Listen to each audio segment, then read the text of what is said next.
امرئ في المعمور إلا وقد مسته يدني فقلت له نحن جئنا إلى أرض بعيد لا نعرفها ولكن وصلت إلى أي بلد متدلل. Di sini kesimpulannya, ya, kita jangan menyamakan apa yang dikerjakan sama Rasulullah lalu kita praktekkan. Ada hal-hal yang Rasulullah mengerjakan sesuatu, kita tidak boleh mengambil sebagai contoh. Di antaranya, ya, Rasulullah Rasulullah diizinkan sama Allah SWT mempunyai istri 9 dalam satu waktu. Tetapi kita kan tidak boleh. Apa pekerjaan Rasulullah harus ditiru semuanya? Tidak boleh. Rasulullah mengizinkan kita paling banyak 4. Lebih dari itu tidak boleh. Jadi segala yang dikerjakan Rasulullah bukan semuanya harus ditiru. Nah, sebagaimana dalam satu hadis yang lain, Rasulullah, ya, kita kalau jalan, yang kita lihat mana? Kan depan. Belakang kita tahu? Nggak tahu, tak punya mata. Kanan kiri tahu? Nggak tahu, kita nggak punya mata. Rasulullah tidak. Rasulullah melihat ke depan, ke belakang juga dia tahu, ke kanan tahu, ke kiri tahu. Ini keistimewaan Rasulullah. Jangan kita segala apa yang harus dikerjakan sama Rasulullah seperti itu. Di antara hal-hal yang lain lagi yang lebih yang boleh dikatakan luar biasa, ya. Kita, istri-istri kita kalau melahirkan, bagaimana bentuknya anak-anak kita waktu lahir? Dalam keadaan kotor, darah semuanya, ya. Dalam keadaan terlentang. Betul? Terlentang dalam keadaan kotor, darah semua penuh. Wang nangis lagi. Rasulullah waktu lahir bukan begitu.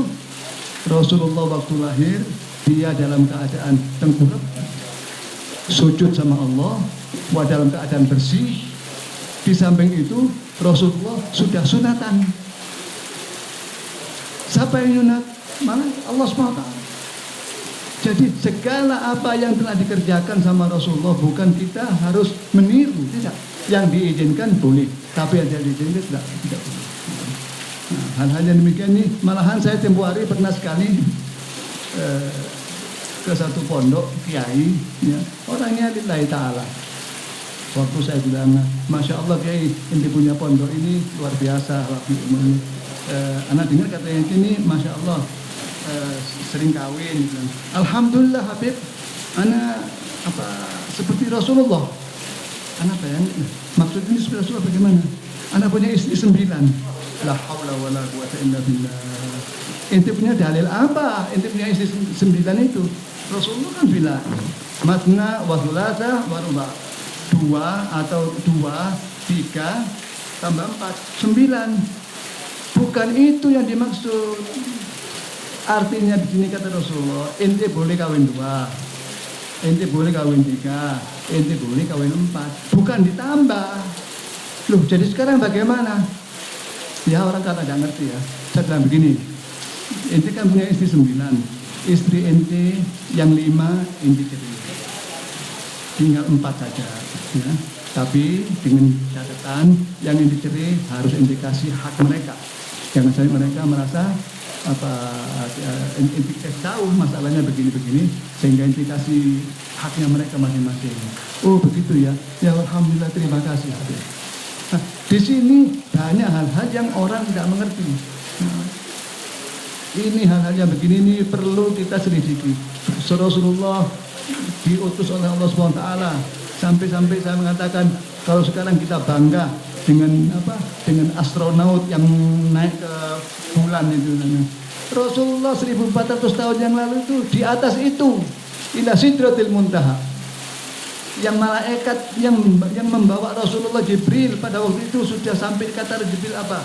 Ya Muhammad, sampai di sini anak punya batas mengantarkan ente. Ente naik sendiri. Keistimewaan Rasulullah di sini yang luar biasa. Jadi jangan dijadikan contoh. Contoh yang Rasulullah menganjurkan sama kita. Allah menganjurkan boleh kita contoh, yang tidak jangan. Nah, begitulah Allah. Alhamdulillah kita dalam saat-saat sekarang ini maulid di mana-mana luar biasa. Semuanya maulid, sampai ada satu orang mengatakan sama ya mungkin kalian tahu golongan Wahabi ini. Ya. Ini orang ini mengagung-agungkan Rasulullah, ya, berlebihan. Dengan Rasulullah tak mengajarkan ente baca maulid. Anak bilang begini, betul Rasulullah nggak ngajarin kita baca maulid. Anak mau tanya sama ente, kalau ente punya orang tua, ente punya guru agung, ya, kalau ente membaca riwayatnya dia, oh saya punya guru itu begini, keistimewaannya begini, apa itu boleh tidak? Yang wajar-wajar saja. Loh ini juga begitu. Rasulullah nggak ngajar kita baca maulid, tapi kita membaca apa? Keistimewaan Rasulullah itu sehingga bisa memberikan suatu tekanan jiwa kita untuk tambah kita memperdalam apa sebenarnya Rasulullah ini. Jadi hal-hal yang demikian ini ya kita mesti perhatikan. Alhamdulillah sekarang di bulan Maulid ini di mana-mana. Bahkan anak menganjurkan kepada teman-teman kita kalau bisa jangan kita itu waktu bulan Maulid saja baca Maulid. Kalau bisa Senin Kemis di masjid-masjid di suruh-suruh. Jangan yang besar-besar, yang kecil-kecil saja. Bahkan di sana ya mau ada Maulid Habsyi, ada Maulid Tiba, ada hal-hal yang lain. Ya. Anak baca dari kitabnya Al Hasan Syadzili di antaranya ya masalah Maulid Tiba ini luar biasa sekali. Katanya Habib Ali bin Muhammad Al-Habsyi, semua maulid yang ditulis oleh ulama-ulama, hatta yang anak punya maulid sendiri, itu Rasulullah hadir waktu apa? Waktu maghrib. Kecuali Maulid Tiba, Rasulullah hadir dari mulai kita baca sampai kita selesai Rasulullah hadir. Ini menunjukkan apa? Menunjukkan keikhlasan. Ini yang ngomong Habib Ali sendiri. Jadi semua banyak bagus. Kita masalah-masalah mengagungkan Rasulullah ini tidak perlu sanksi sudah. Tinggal kita ini sampai di mana kita punya kemampuan. Mudah-mudahan Allah SWT memberi keberkahan kepada kita. Wallahi barik fi Habibana Shadiq. Wa setiap saat kita diberi keistimewaan untuk datang ke rumahnya ini. Mudah-mudahan diberkahi Allah SWT. Habibana Shadiq, begitu juga al-hadirin ya, yang saat hujan ini mudah-mudahan Allah memberikan rahmat kepada kita. Wabillahi taufiq wal hidayah. Wassalamualaikum warahmatullahi taala wabarakatuh. Penuh keberkahan ini dengan turunnya hujan yang insya Allah membawa rahmat bagi kita semuanya. Maka untuk mengisi sisa daripada waktu, alhamdulillah majelis ini kembali insya Allah bisa dibuka. Insya Allah kita semua yang hadir bisa istiqamah. Allah berikan nasiban wafiran, bagian yang sempurna daripada ilmu dan khasyah. Dan dalam munasabah yang mulia ini, saya teringat ketika kami dulu di Zabid, satu kota ilmu di Yaman. Karena Yaman ini ada dua kota ilmu yang masyhur. Yang pertama adalah Tarim Al-Ghanna, dan yang kedua adalah Zabid yang berbatasan dengan Hijaz. Biasanya di sana kalau hujan dan juga petir, belajar mengajar diberhentikan sementara. Para masyayikh, para guru memerintahkan kita untuk istighfar. Maka insya Allah saya ajak jamaah untuk beristighfar, memohon kepada Allah Subhanahu wa taala keselamatan zahiran wa batinan. Walhamdulillahi rabbil alamin. Astaghfirullahalazim wa atubu ilaihi. Astaghfirullahalazim ya karim. Istighfar ketika hujan turun adalah menyingkronkan hati kita kepada Allah Subhanahu wa taala. Karena kita membaca di dalam Al-Qur'an, di dalam surat Al-Waqiah, afaraitum ma alladhi tashrabun a antum anzaltumuhu minal muzni am nahnul munzilun law nasya'u ja'alnahu ujawjan falau la tashkurun. Ini hujan kata Allah yang kita lihat, yang turun daripada awan. Apakah kalian melihat hujan yang turun itu? Siapa yang menurunkan hujan? Allah menjadikan hujan itu turun menjadi air yang bisa kita manfaatkan, menjadi air yang tawar. Padahal jika Allah berkehendak menjadikan air itu menjadi air yang asin. nggak ada yang bisa menolak. Dan di dalam Al-Quran 770 ayat kira-kira berbicara tentang air hujan. Setiap Allah menyebutkan tentang hujan, maka setelah itu Allah bercerita tentang an-nusyur, dibangkitkannya nanti manusia setelah kematian di hari kiamat. Ini yang menjadi satu harapan kita kepada Allah Subhanahu wa taala.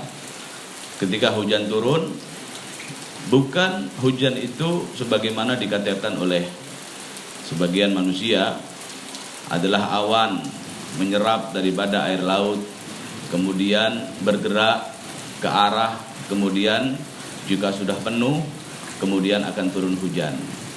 Hujan itu adalah rahasia Allah Subhanahu wa taala. Allah menurunkan hujan, tetapi kita tidak tahu hujan itu bisa diprediksi. Akan tetapi ketika turun, apakah turunnya hujan itu membawa rahmat atau justru membawa petaka? Apakah hujan tadi menumbuhkan tumbuh-tumbuhan atau justru menjadi banjir yang mematikan banyak daripada sawah-sawah? Itu semua rahasia Allah Subhanahu wa taala. Sebagaimana majelis ilmu, kata guru kami, majelis ilmu itu kita hadiri, ilmu yang kita terima, setiap hati kita menerima berbeda-beda. Bagaimana khusyahnya kepada Allah Subhanahu wa taala, bagaimana kembali dia kepada Allah Subhanahu wa taala. Dan setiap air hujan yang turun, maka di situ Allah mencatat dan memberikan mukjizat besar. Yusqa bima'in wahid. Kita saksikan bumi ini disiram dengan air yang sama, akan tetapi tumbuhnya bunga-bunga, tumbuhnya buah-buah, berbeda, berjuta rasa, berjuta warna. Masya Allah, itu mukjizat ilahi. Tanah yang sama, akan tetapi tumbuhnya itu berbeda-beda. Begitu juga Al-Quran, begitu juga kalam daripada hadits Nabi SAW, kalam salafun saleh. Setiap daripada kita bisa menyerap, akan tetapi serapan ke dalam hati kita itu tergantung daripada kontak kita kepada Allah Subhanahu wa taala. Bahkan ajaibnya di dalam Al-Quran, di dalam surat Al-Anfal, ketika Rasulullah SAW mendapatkan wahyu ilahi untuk bergerak hijrah ke kota Madinah. Setelah 13 tahun Rasulullah SAW berjuang di kota Mekah dengan darah dan air mata, dengan kesabaran yang luar biasa. Rasulullah SAW menikah dengan wanita paling cerdas, wanita paling salehah, wanita paling kaya di zamannya, Sayyidatuna Khadijah. Yang mana harta Sayyidatuna Khadijah ini dikatakan dalam fawaid guru kami Sayyid Al-Habib Salim bin Abdullah bin Umar Syatiri, dulu orang-orang Mekah itu menyebutkan harta Sayyidatuna Khadijah yang dibelanjakan oleh Rasulullah SAW untuk kebaikan, untuk Nabi itu membantu yang lemah, untuk Nabi itu menyambung tali silaturahminya, untuk memuliakan tamu-tamunya. Apalagi di kota Mekah, tamu tidak putus. Itu dikatakan 40 gahawin, 40 peti emas, harta milik Sayyidatuna Khadijah. Yang satu peti emas itu tidak bisa diangkat oleh 3 orang. Kekayaan Sayyidatuna Khadijah. Melihat Rasulullah SAW begitu dermawan, ya, sampai dikatakan karihil mursalah, Nabi itu lahu himamun la muntaha likibariha wa himmatuhu sughra ajallu minal bahri. Lau anna rahata kafihi mi'syara judiha, maka dikatakan Rasulullah SAW itu memiliki himmah, kemuliaan, kedermawanan. Jika seandainya dibandingkan dengan lautan, maka nggak ada daratan di bumi ini. Ibaratnya apa? Ibarat Nabi itu tidak pernah berpikir. Bilal, sahabat yang paling miskin, Nabi katakan, anfik ya Bilal, wala takhsya min dil arsy iklal. Jangan takut, Allah Subhanahu wa taala akan mengganti yang kau keluarkan lebih daripada yang kau pikirkan. Karena adat Allah begitu. Makanya ketika Rasulullah SAW setelah luar biasa pada puncaknya di tahun ke-7 kenabian, Rasulullah SAW digiring ke Syaib Abi Talib. Syaib Abi Talib itu adalah lembah di sekitar Mekah. Nabi beserta seluruh keluarganya dan semua yang berdiri di samping Nabi, membela Nabi walaupun belum beriman, maka akan diboikot, diasingkan setelah mufakat orang-orang Mekah, orang-orang Quraisy. Ya, pada zaman itu Nabi diboikot. Tidak boleh berjualan, tidak boleh berjual beli, tidak boleh menikah, tidak boleh dinikahkan. Jadi Nabi SAW diboikot selama 3 tahun. Diboikot habis. Jadi dari tahun ke-7 sampai tahun ke-10 Nabi SAW 3 tahun di dalam boikot bangsa Quraisy. 3 tahun, hampir 1000 hari. Bahkan sahabat itu menceritakan begitu beratnya mereka itu makan dari daun-daun kering, bahkan mulut mereka itu sampai terluka. Akan tetapi itulah perjuangan Rasulullah SAW, tidak pernah mundur Nabi SAW. Sampai saatnya setelah lepas daripada Syekh Abi Thalib pada tahun ke-10, wafatlah Sayyidatuna Khadijah. 3 hari kemudian disusul oleh Abu Thalib. Kemudian setelah itu Nabi berjalan ke kota Mekah, di sekeliling kota Mekah. Pada puncaknya Nabi berangkat ke Taif untuk mendapatkan orang yang beriman kepada Allah. Lihat perjuangan Nabi SAW. Nabi itu difitnah, setiap berjalan akan ada orang di belakang, orang bayaran yang akan menyeru. Setiap Nabi berbicara, dia akan berteriak di belakang Nabi. Dia katakan ini Muzammam, namanya Muhammad yang terpuji, tapi digantikan oleh orang Mekah namanya Muzammam yang tercela. Ini adalah pembohong, ini adalah penipu, ini adalah penyihir, ini tukang memecah belah. Anda bisa bayangkan bagaimana itu. Akhirnya Nabi putuskan untuk ke Taif, 80 kilo dari Mekah, berjalan hanya ditemani oleh sahabatnya Zaid bin Harithah. Tanpa bekal, tanpa kendaraan, berjalan kaki. Tengah terik Sahara, tajamnya kerikil, padang pasir. Sampai di Taif, ternyata berita tentang Nabi ini sudah tersohor. Dan fitnaan bagaimana sosok Nabi itu sudah menjadi hal yang membuat orang benci kepada Nabi. Itu sudah disiapkan oleh orang-orang Quraisy, bahkan di tempat yang jauh.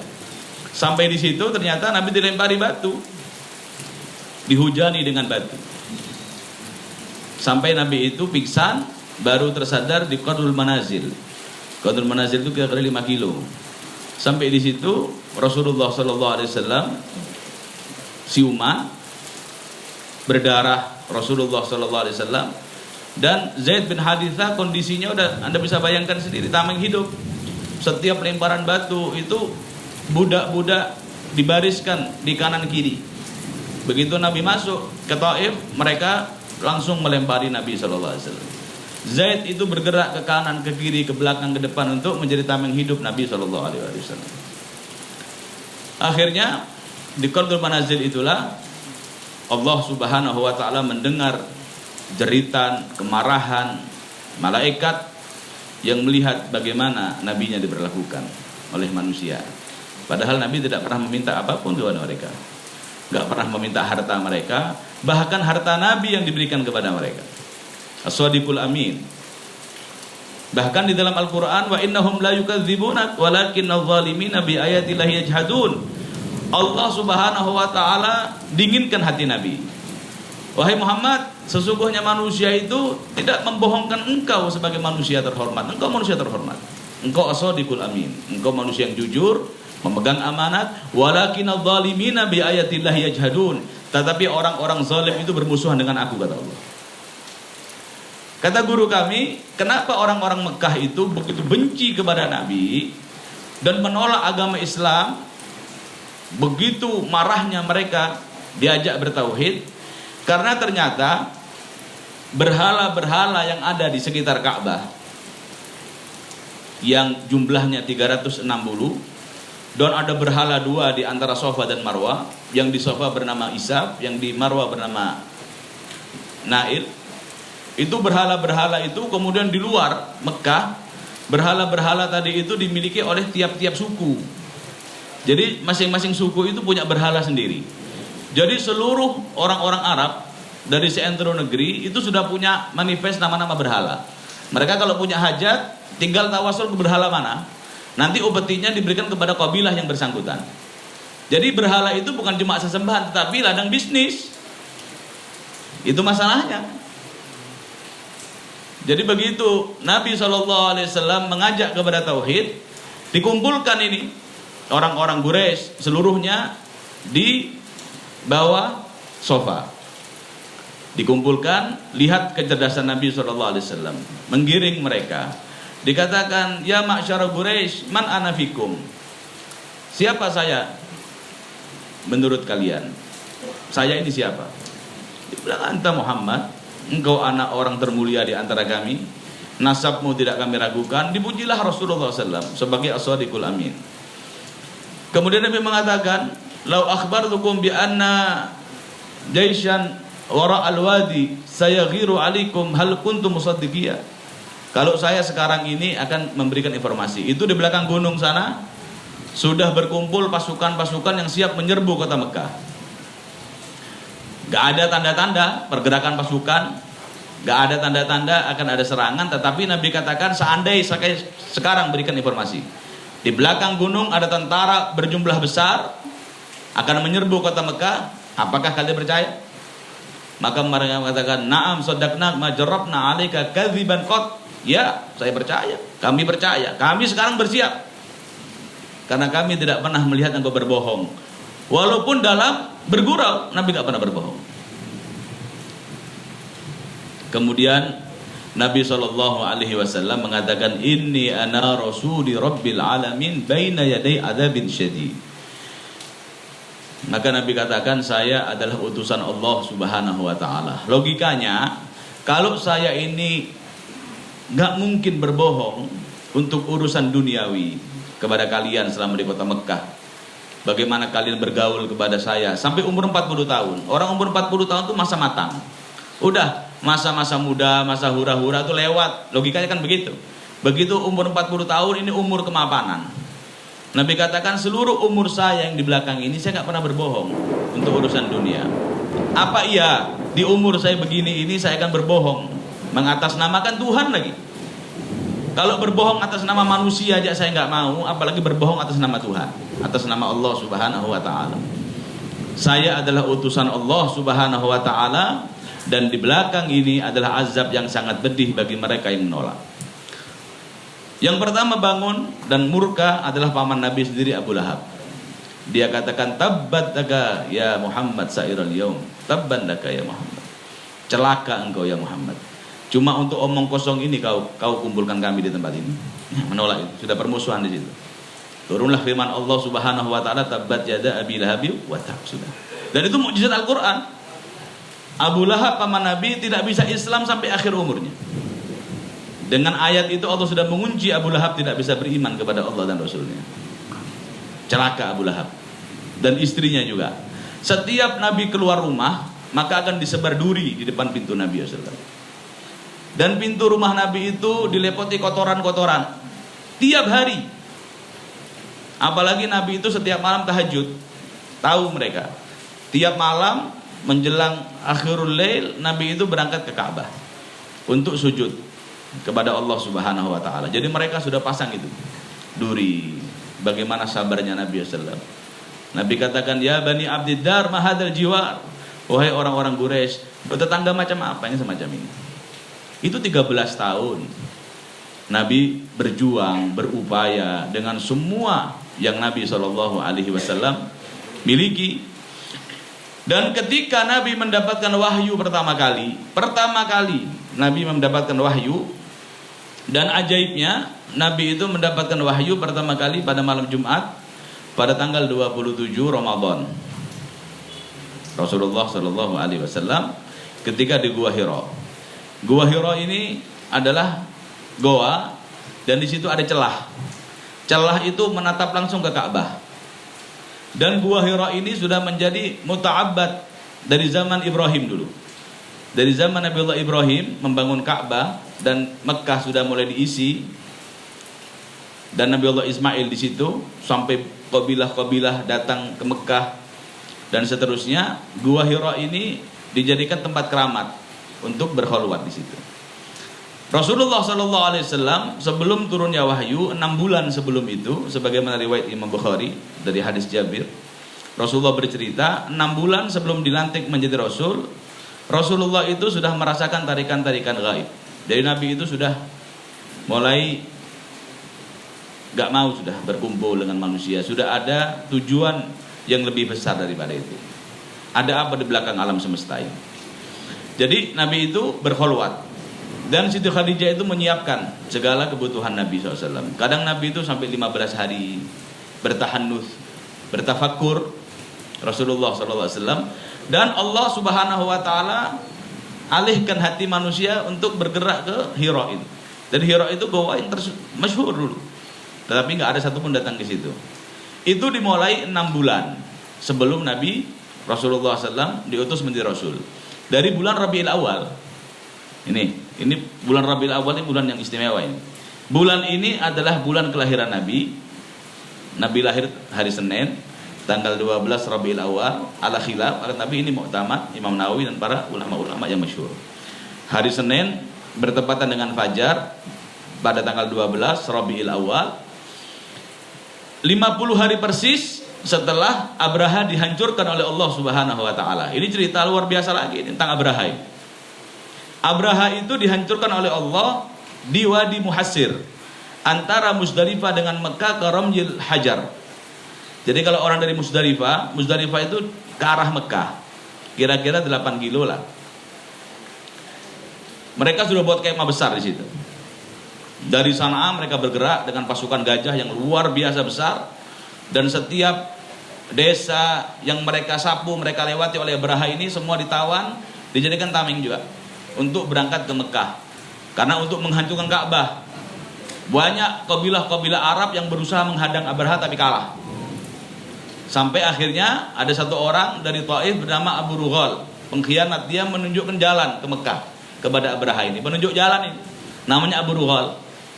Itu Nabi SAW ketika ke Taif, Nabi SAW melihat orang-orang Arab itu dilempari ini Abu Rughal sebagai pengkhianat, orang Arab yang berkhianat, dilempari batu.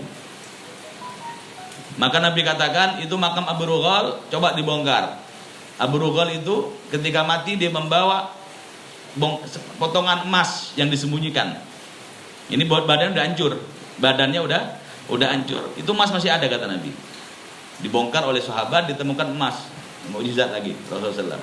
Jadi diambil itu emas, Nabi sudah bawa, ambil kata Nabi. Ini Abraha ketika dia sampai di Musdalifah, ini kejadian besar. Jadi nggak ada yang nggak tahu kejadian itu. Maka sebelum dia menyerang kota Mekah, dia panggil tetua kota Mekah, dan itu adalah Abdul Muttalib. Dia panggil dengan pembesar-pembesar kota Mekah. Dikatakan, tahukah kalian apa yang kami akan lakukan di sini?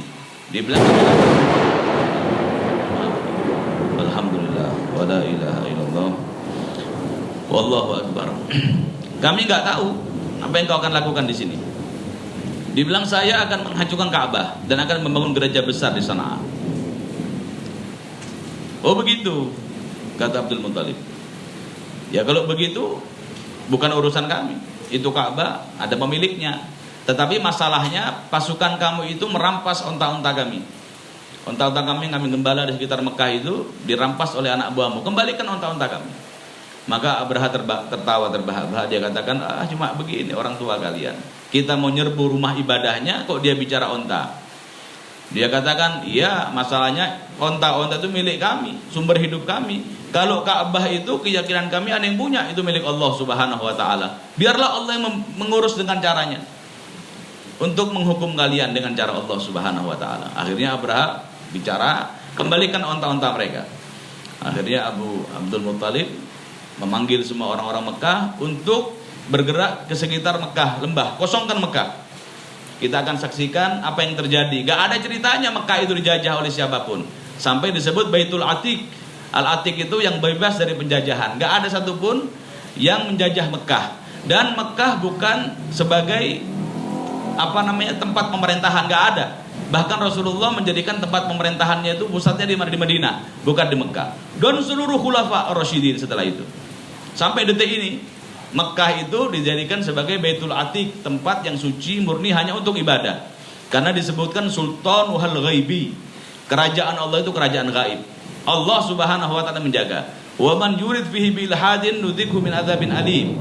Mekah itu istimewa setiap orang ibadah 100.000 kali lipat, orang dosa 100 kali lipat, dan niat jahat dimanapun Allah nggak catat dosa kecuali di Mekah. Kalau kita di seluruh dunia dimanapun selain di Mekah niat jahat, tapi kita urungkan niat jahat itu, mungkin jadi pahala bagi kita, kata Nabi. Akan tetapi di Mekah, mujarrad kita punya niat jahat, punya niat jelek aja udah dosa di Mekah, bahaya itu. Bisa-bisa kena azab. Begitu dikosongkan Mekah oleh Abdul Muttalib dan warga Mekah semuanya, bergeraklah Abraha ini. Gajah-gajah yang besar itu yang di dalam surat Alam tara kaifa fa'ala rabbuka bi ashabil fil, setiap diarahkan ke Mekah mereka berbelok, berontak gitu. Hewan-hewan berontak semuanya, termasuk gajah-gajah besar itu. Dipaksa bergerak mereka sekitar 100 meter sejauh lemparan batu. Ya, di dalam bab tayamum itu sejauh lemparan batu itu hadul ghaus, sekitar 150 meter, 3 dira'. Orang kalau normal lemparan tangannya itu 150 meter kalau normal. Kalau loyo kayak gitu ya paling 20 meter paling jauh. Ya, 150 meter mereka mulai bergerak ke Mekah. Tiba-tiba dari arah barat, dari arah laut merah datanglah itu yang Allah ceritakan, burung ababil itu. Membawa 3 batu dari neraka, min sijil. 1 di paruhnya dan 2 di kakinya. Dan itu sudah setiap batu itu ada namanya. Sudah nggak salah itu. Jadi lempar oleh burung itu yang tidak berakal, tidak salah. Itu kata ulama, ini mukjizat Al-Quran juga. Jadi yang tidak berakal itu bisa memegang sesuatu yang tidak salah. Target, ya seperti sekarang manusia menciptakan radar, menciptakan apa namanya itu, ya peluru kendali. Kemudian dengan radar yang mereka ciptakan, dengan apa namanya GPS itu nggak salah mereka. Mau 1000 kilo pun dilempar itu senjata nggak salah target, nggak berakal mereka. Rudal-rudal itu nggak berakal, tetapi nggak salah sasaran. Al-Quran telah mengisyaratkan itu. Yang tidak berakal seperti burung, kalau makmurah, kalau diperintahkan akan tepat sasaran. Dan manusia itu dengan akalnya Allah ilhamkan di akhir zaman itu sekarang. Setelah Abraha dihancurkan, orang-orang Mekah turun, justru mengambil manfaat besar. Itu senjata-senjata yang ditinggalkan, harta-harta mereka ditinggalkan, mereka mati semua. Akhirnya 50 hari persis setelah kejadian besar itu lahirlah Rasulullah Shallallahu Alaihi Wasallam. Kenapa di dalam Al-Quran Allah berfirman, "Idza jaa nasrullahi wal fath wa ra'aitan nasa yadkhuluna fi dinillahi afwaja." Itu di akhir umur Nabi pada tahun ke-9 setelah Mekah dibuka, ditaklukkan oleh Nabi, manusia berbondong-bondong masuk Islam. Bukan takut dengan pedang Nabi. Nabi bukan diktator. Berbondong-bondong masuk Islam, seluruh kota Mekah masuk Islam. Begitu Nabi masuk, Nabi amankan mereka sebagai tulaqa. Kemudian berbondong-bondong mereka masuk Islam setelah itu. Apa rahasianya? Rahasianya karena orang-orang Mekah ini tahu setiap pasukan yang bergerak masuk ke kota Mekah pasti akan dihancurkan oleh Allah Subhanahu wa taala. Dan ketika orang Mekah itu sudah kalah jumlah, Nabi dengan 10.000 pasukan bergerak masuk ke kota Mekah, mereka itu menanti karena banyak saksi hidup. Setiap pasukan yang akan masuk kota Mekah pasti Allah hancurkan sebelum masuk kota Mekah. Jadi mereka itu tinggal melihat, wah sudah nggak usah repot-repot. Kalau Muhammad datang di sini dengan senjatanya, dengan pasukannya, pasti nasibnya tidak jauh dengan nasibnya Abraha. Dianggap Nabi begitu kan? Mereka nggak percaya Nabi Rasulullah. Jadi orang-orang Mekah itu dengan sombongnya menunggu. Akan tetapi yang terjadi beda. Begitu Nabi Shallallahu Alaihi Wasallam masuk ke kota Mekah, Nabi tundukkan kepalanya. Dan Nabi SAW diiringi takbir oleh para sahabat dan masuk ke kota Mekah dengan 3 syarat. Yang berkumpul di Mekah, di Masjidil Haram, aman. Yang menutup jendela rumahnya aman. Dan yang bersembunyi di rumah Abu Sufyan aman. Karena Abu Sufyan kepala suku pada itu, orang kaya di kota Mekah.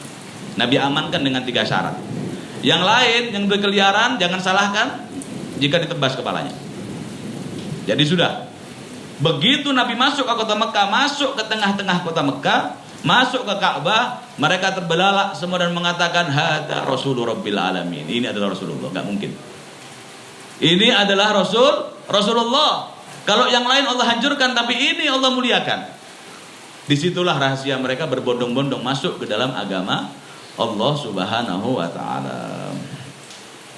Dan yang terakhir di dalam surat Al-Anfal Allah Subhanahu wa taala berfirman, "Wa makana rabbuka liyahdikahum wa anta fihim wa makana Allahu liyuhlikahum wa anta fihim wa makana Allahu liyuhlikahum wa hum yastaghfirun." Ya, Allah Subhanahu wa taala tidak akan menghancurkan umat selama Rasulullah ada di antara mereka.